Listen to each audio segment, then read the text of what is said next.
Guys, welcome back to our channel. ఈరోజైతే ఇంకొక మంచి వీడియోతో మీ ముందుకైతే వచ్చేసాను. ఈరోజు మనం తెలుసుకోబోతున్న విషయం ఏమంటే బ్లాక్ రాక్. ఈ బ్లాక్ రాక్ అంటే ఏంటో తెలుసా? బ్లాక్ రాక్ అంటే ప్రపంచంలోనే మనం అన్నిటికంటే పెద్ద కంపెనీలుగా ఏది మనం నమ్ముతామంటే గూగుల్, మైక్రోసాఫ్ట్, ఇవి అన్నిటికంటే పెద్ద కంపెనీలుగా మనము అనుకుంటూ ఉంటాం. కానీ వాటన్నిటికంటే ఒక పెద్ద కంపెనీ ఉందని మీకు తెలుసా? అదే బ్లాక్ రాక్. ప్రపంచంలో ఇది నెంబర్ 1 పొజిషన్లో ఉండడానికి గల కారణాలను ఈరోజు మనం తెలుసుకుందాం. ఇంకా ఎవరైనా మన ఛానల్ని సబ్స్క్రైబ్ చేసుకోకపోతే ప్లీజ్ వెళ్ళి like, share and subscribe. BlackRock ఒక అమెరికన్ బహుళమైన పెట్టుబడి సంస్థ. ఇది డిసెంబర్ 31, 2023 నాటికి నిర్వహణలో 10 ట్రిలియన్ ఆస్తులతో ప్రపంచంలోని అతిపెద్ద అసెట్ మేనేజర్ కంపెనీగా న్యూయార్క్ నగరంలో ప్రధాన కార్యాలయం ఉన్న బ్లాక్ రాక్ 38 దేశాలలో 78 కార్యాలయాలను కలిగి ఉంది మరియు 100 దేశాలలో క్లయింట్లను కలిగి ఉంది. దీనికి సిఇఓగా లారీ ఫింక్. ఈ యొక్క $3 ట్రిలియన్ అంటే మన ఇండియా ధనములో 820 లక్షలతో ఈ $3 ట్రిలియన్ సమానము. ఇది భారతదేశపు జీడిపి కంటే 3 రెట్లు ఎక్కువ. అమెరికా జీడిపిలో ఇది సగం. కేవలం బ్లాక్ రాక్ సంస్థ మాత్రమే అమెరికా జీడిపిలో సగం ఉంటుంది. కొన్ని ప్రమాణాల ప్రకారం ప్రపంచవ్యాప్తంగా అతిపెద్ద పెట్టుబడి నిర్వహణ సంస్థ.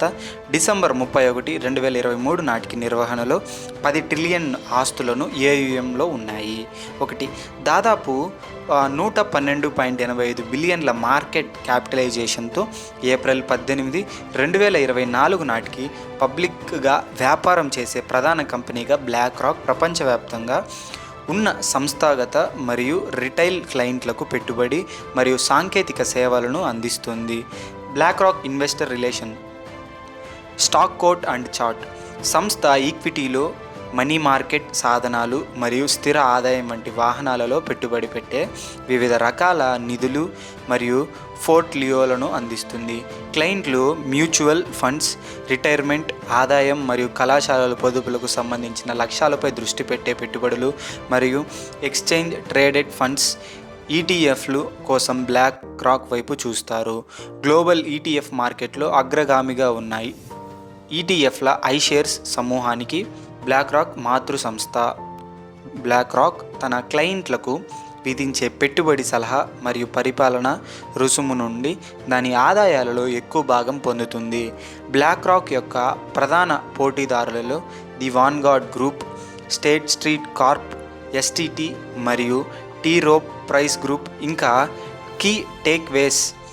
ఏయుఎం ద్వారా ప్రపంచంలోని అతిపెద్ద పెట్టుబడి నిర్వహణ కంపెనీలలో బ్లాక్ రాక్ ఒకటి. కంపెనీ ఒకే వ్యాపార విభాగంగా పనిచేస్తుంది. సంస్థ తన ఆదాయాన్ని పెట్టుబడి సలహా మరియు పరిపాలనా రుసుముల నుండి పొందుతుంది. ఉక్రెయిన్పై రష్యా దాడి చేయడంతో సెక్యూరిటీల కొనుగోలులో నిలిపివేసినట్లు బ్లాక్ రాక్ తెలిపింది. సంస్థాగత ఖాతాదారులకు రిస్క్ మేనేజ్మెంట్ దృక్పథం నుండి ఆస్తి నిర్వహణ సేవలను అందించారు.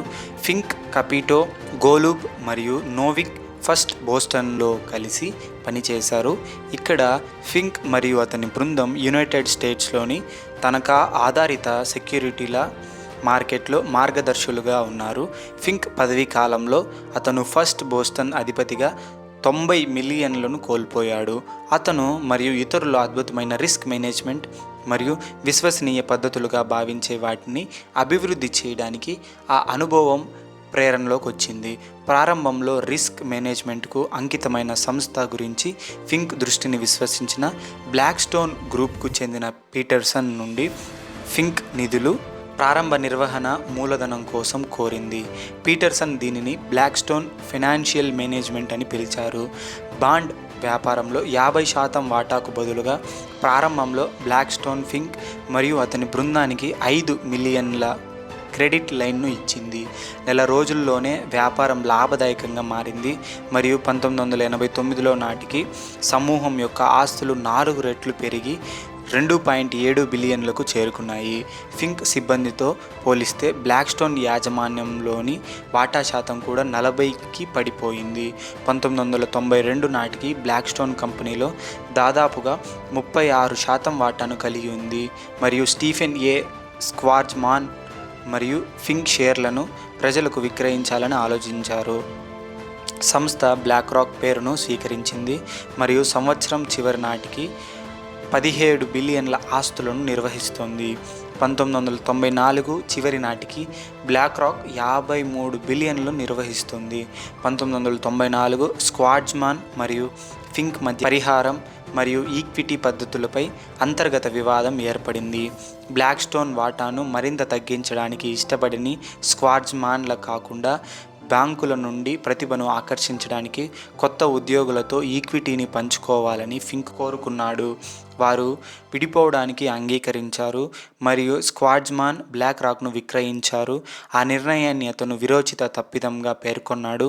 జూన్ 1994 బ్లాక్స్టోన్ 23 బిలియన్ల ఆస్తులతో తనఖా సెక్యూరిటీస్ యూనిట్ను పిఎన్సి ఫైనాన్షియల్ సర్వీస్కు 240 మిలియన్లకు విక్రయించింది మరియు ఇతర స్థిర ఆదాయ ఆస్తులను వర్తకం చేసింది మరియు విక్రయ ప్రక్రియ సమయంలో యూనిట్ దాని పేరును బ్లాక్స్టోన్ ఫైనాన్షియల్ మేనేజ్మెంట్ నుండి బ్లాక్ రాక్ ఫైనాన్షియల్ మేనేజ్మెంట్గా మార్చింది. స్క్వార్జ్మాన్ బ్లాక్స్టోన్తో కొనసాగాడు, అయితే ఫింక్ బ్లాక్ రాక్కు చైర్మన్ మరియు CEO అయ్యాడు. అక్టోబర్ 1, 1999న బ్లాక్ రాక్ పబ్లిక్ కంపెనీగా మారింది. న్యూయార్క్ స్టాక్ ఎక్స్చేంజ్లో ప్రారంభ పబ్లిక్ ఆఫర్ ద్వారా ఒక్కొక్కటికి 14 చొప్పున షేర్లను విక్రయించింది. 1999 చివరి నాటికి బ్లాక్ రాక్ 165 బిలియన్ల ఆస్తులను నిర్వహిస్తోంది. బ్లాక్ రాక్ కేంద్రీయంగా మరియు సమపార్జన ద్వారా అభివృద్ధి చెందింది. 2000లో చార్లెస్ హెలాక్ దర్శకత్వంలో బ్లాక్ రాక్ దాని అనలిటిక్స్ మరియు రిస్క్ మేనేజ్మెంట్ విభాగమైన బ్లాక్ రాక్ సొల్యూషన్ను ప్రారంభించింది. Aladdin system, enterprise investment system, green package, risk reporting service, PAG portfolio analytics మరియు ఇంటరాక్టివ్ అనలిటిక్స్ అయిన ANSER నుండి ఈ విభాగం అభివృద్ధి చెందింది. ఆగస్టు 2004లో బ్లాక్ రాక్ తన మొదటి పెద్ద కొనుగోలును చేసింది. State Street Research and management యొక్క హోల్డింగ్ కంపెనీ SSRM హోల్డింగ్స్ను మెట్లైఫ్ నుండి 325 మిలియన్ల నగదు మరియు 50 మిలియన్ల స్టాకుకు కొనుగోలు చేసింది. ఈ కొనుగోలు నిర్వహణలో ఉన్న బ్లాక్ రాక్ ఆస్తులు 314 నుండి 325 బిలియన్లకు పెంచింది. ఈ డీల్లో 2005లో mutual fund business State Street Research and Management ఉంది. బ్లాక్ రాక్ 2006లో మెర్రిల్ ఇన్వెస్ట్మెంట్ మేనేజర్స్ డివిజన్ MLIMతో విలీనమైంది. PNC యాజమాన్యాన్ని సగానికి తగ్గించి మెర్రిల్కు కంపెనీలో 45.5% వాటాను ఇచ్చింది. అక్టోబర్ 2007లో BlackRock Quellos capital management యొక్క ఫండ్ ఆఫ్ ఫండ్స్ వ్యాపారాలు కొనుగోలు చేసింది. ఏప్రిల్ 2009లో BlackRock R3 capital management LLC మరియు దాని 1.5 బిలియన్ల ఫండ్ నిర్వహణను కొనుగోలు చేసింది. మే 2009లో BlackRock solutions, Bear స్టేర్న్స్, American international group, Freddie మాక్, మోర్గన్ స్టాన్లీ మరియు ప్రభావితమైన ఇతర ఆర్థిక సంస్థల యాజమాన్యంలో ఉన్న విషపూరిత ఆస్తులను విశ్లేషించడానికి, నిలిపివేయడానికి మరియు ధర నిర్ణయించడానికి US ట్రెజరీ డిపార్ట్మెంట్చే ఉంచబడింది. 2007 నుండి 2008 వరకు ఆర్థిక సంక్షోభంలో ఫెడరల్ రిజర్వ్, బేర్ స్టెర్న్ మరియు అమెరికన్ ఇంటర్నేషనల్ గ్రూప్ యొక్క 1.30 బిలియన్ల రుణ పరిష్కారాన్ని పరీక్షించడానికి బ్లాక్ రాక్ను అనుమతించింది. 2009లో బ్లాక్ రాక్ ప్రపంచవ్యాప్తంగా అతిపెద్ద అసెట్ మేనేజర్గా అవతరించింది. 2010 నుండి 2019 దాకా ఫిబ్రవరి 2010లో ఆర్థిక సంక్షోభంలో సమయంలో అవసరమైన మూలధనాన్ని సేకరించేందుకు బార్క్లెస్ తన గ్లోబల్ ఇన్వెస్టర్స్ యూనిట్ BGIని విక్రయించింది. ప్రస్తుతం జనవరి 2020లో పిఎన్సి ఫినాన్షియల్ సర్వీసెస్ బ్లాక్ రాక్లో తన వాటాను 14.4 బిలియన్లకు విక్రయించింది. మార్చి 2020లో కోవిడ్-19 మహమ్మారి వలన 500 బిలియన్ల primary market corporate credit facility PMCCF మరియు సెకండరీ మార్కెట్ కార్పొరేట్ క్రెడిట్ ఫెసిలిటీతో ఎస్ఎంసిసిఎఫ్కి ప్రతిస్పందనగా 2 కార్పొరేట్ బాండ్ కొనుగోలు కార్యక్రమాలు నిర్వహించడానికి ఫెడరల్ రిజర్వ్ బ్లాక్ రాక్ని ఎంచుకుంది.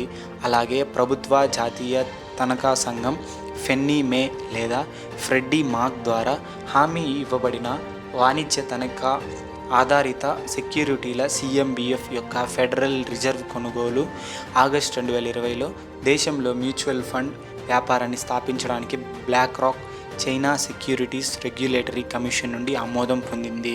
ఇది దేశంలో కార్యకలాపాలను ప్రారంభించడానికి చైనా ప్రభుత్వం నుండి సమ్మతిని పొందిన మొదటి గ్లోబల్ అసెట్ మేనేజర్గా బ్లాక్ రాక్ నిలిచింది. ఆగస్టు 2023లో బ్లాక్ రాక్ 2030 నాటికి 100% పునరుత్పాదక శక్తిని చేరుకునే లక్ష్యంలో భాగంగా సౌర, పవన, గ్రీన్ హైడ్రోజన్, బ్యాటరీ నిల్వ మరియు ఈవీ ఛార్జింగ్ ప్రాజెక్టుల కోసం 2 బిలియన్ల పెట్టుబడి నిధిని స్థాపించడానికి న్యూజిలాండ్తో ఒక ఒప్పందంపై సంతకం చేసింది. జనవరి 2024 బ్లాక్ రాక్ 12.5 బిలియన్ల పెట్టుబడి నిధి గ్లోబల్ ఇన్ఫ్రాస్ట్రక్చర్ పార్ట్నర్లను కొనుగోలు చేయనున్నట్టు ప్రకటించింది. జిఐపిని కొనుగోలు చేసే ఒప్పందంలో భాగంగా బ్లాక్ రాక్ 3 బిలియన్ల నగదు మరియు 12 మిలియన్ల తన సొంత షేర్లను చెల్లించడానికి అంగీకరించింది. ఇది మన ఇండియాలోనే మాత్రం మీరు అనుకోవచ్చు ఇది అమెరికా దేశంలోనే ఉంది, అమెరికానికి చెందిన మాత్రమే అని. కానీ ఇది ప్రపంచవ్యాప్తంగా మనము వాడుతున్న మనం రోజువారీలో వాడుతున్న ఉప్పు నుండి ఇంకా ఎస్బీఐ బ్యాంక్స్ కానీ ఇలా చాలా అన్నీ కూడా ఈ యొక్క బ్లాక్ రాక్ సంస్థకి అనుగుణంగా ఫ్లిప్కార్ట్, అమెజాన్ లేదా గూగుల్, మైక్రోసాఫ్ట్ ఇలాంటి పెద్ద పెద్ద కంపెనీలు కూడా ఆ బ్లాక్ రాక్ వారు ఈ కంపెనీస్లో షేర్ కొనుక్కొని వారు మొదటి స్థానంలో దీనికి ఎక్కువగా షేర్ మార్కెట్ తీసుకొని దీనికి ఓనర్స్గా ఉంటున్నట్టుగా మనం చూస్తున్నాం. ఇది నాకు తెలిసిన బ్లాక్ రాక్ యొక్క విషయాలు. ఈ వీడియో నచ్చినట్లయితే please like, share and subscribe.